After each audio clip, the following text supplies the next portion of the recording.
Assalamualaikum warahmatullahi wabarakatuh. Perkenalkan, saya Tasmi, mahasiswa Universitas Islam Negeri Syekh Nur Jati Cirebon dengan nomor induk mahasiswa 2281131089 dari kelas A22 angkatan kedua tahun 2022. Pada kesempatan kali ini, saya akan menyampaikan sebuah materi terkait dengan sholat jamak qashar, mata kuliah praktek ibadah dengan dosen petampu Ibu Toharoh MPD. Pada kesempatan kali ini menyampaikan terkait tugas proyek video praktik ibadah.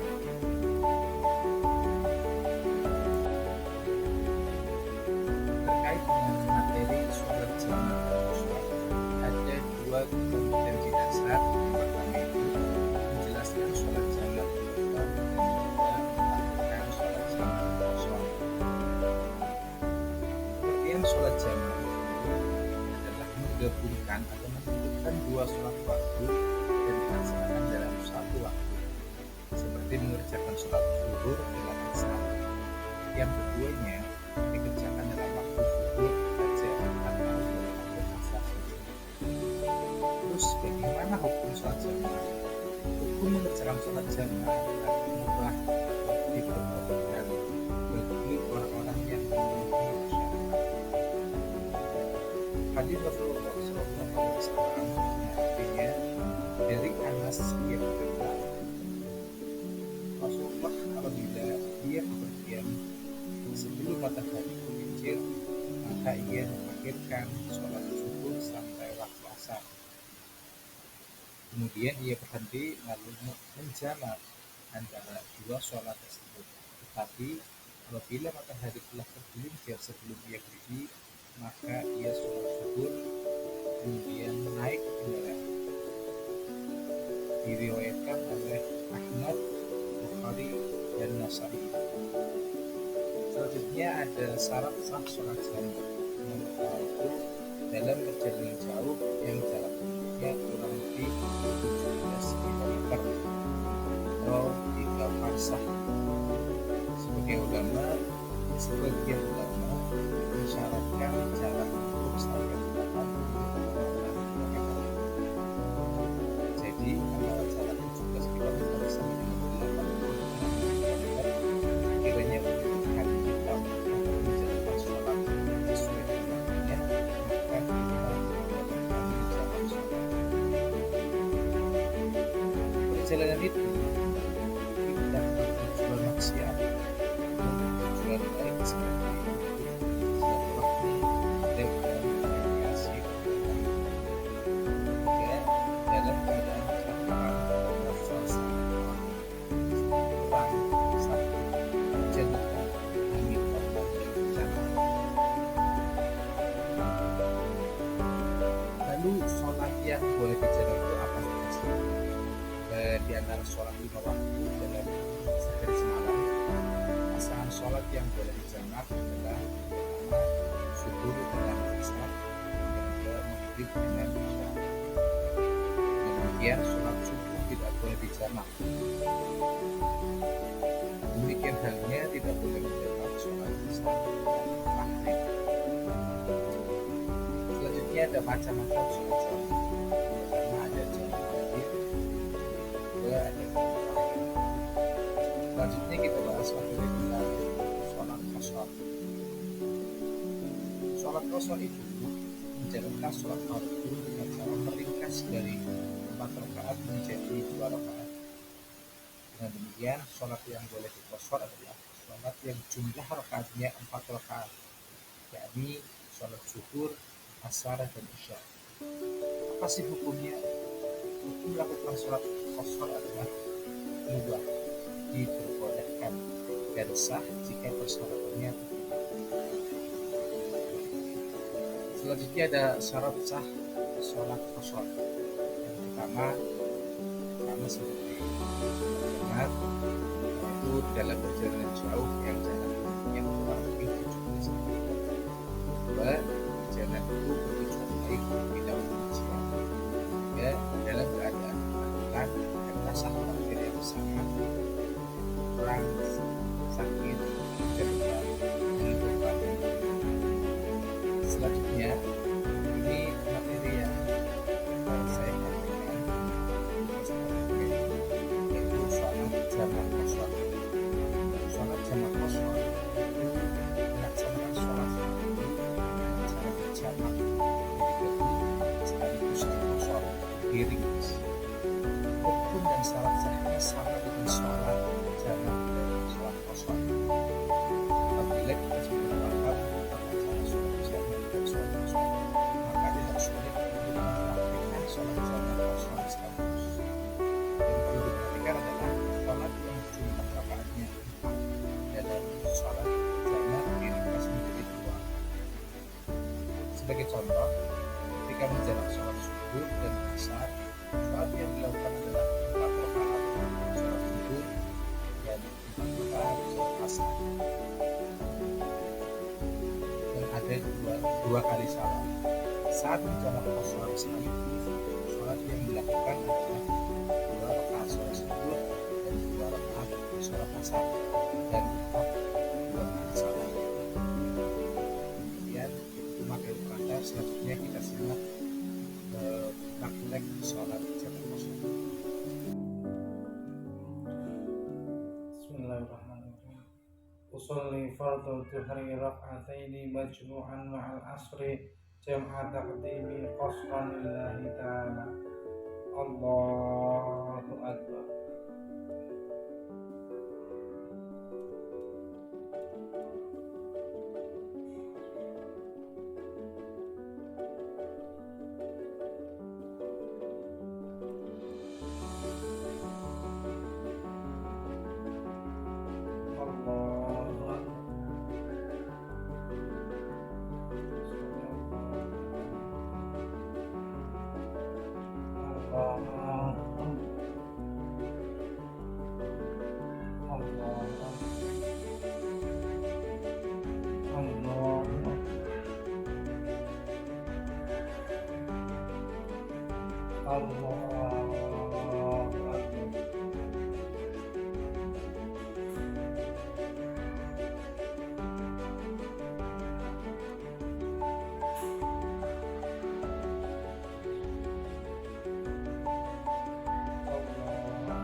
Sholli fardhul asri rak'ataini majmu'an ba'd dhuhri jam'a ta'dimi qasran lillahi ta'ala.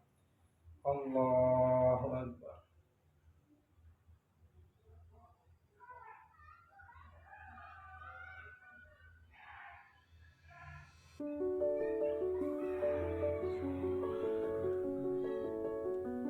Allahu akbar.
materi dari hikmah sholat yang kosong. Setelah kita melihat praktik dari sholat kosong, menyimak dari hikmah sholat yang kosong. Yang pertama itu kemurahan dan keringanan rukhsah dan kefasilan. Ini merupakan bentuk kasih sayang Allah kepada hambanya. Allah tidak menghendaki kesulitan dalam agama, sebagaimana firman-Nya dalam surat Al-Baqarah ayat 185 yang artinya Allah menghendaki kemudahan bagimu dan tidak menghendaki kesukaran bagimu. Selanjutnya juga ada dari hadis riwayat Ibnu Hibban di mana Rasulullah SAW bersabda, sesungguhnya Allah suka atau senang dan keringanannya ambil atau tidak, sebagaimana dia suka atau senang kewajiban-kewajibannya. Hikmah yang kedua ada memudahkan pelaksanaan ibadah saat bepergian dengan jamak atau menggabungkan dua sholat dalam jumlah waktu dan kosong mereka sholat 4 rakaat. Musafir dapat melaksanakan kewajiban sholat fardu secara mudah sehingga menggunakan waktu dan tenaga lelah. Hikmah yang ketiga ada menjaga konsistensi ibadah. Keringanan ini memastikan bahwa seorang muslim tidak akan meninggalkan sholat meskipun berada dalam kondisi sulit. Sholat tetap dapat kemuliaan dan kualitas yang tinggi. Hikmah yang keempat, menghindari penundaan sholat yang berlebihan. Sholat jamak memungkinkan musafir untuk menyesuaikan waktu sholat atau tertunda hingga mengajar waktunya, memberikan fleksibilitas tanpa harus meninggalkan kewajiban. Yang terakhir tidak boleh adalah ketaatan. Melaksanakan sholat sesuai dengan ajaran Nabi Muhammad SAW termasuk melatih sholat yang disyariatkan merupakan bentuk ketaatan yang mendatangkan pahala besar dari Allah Subhanahu wa Ta'ala.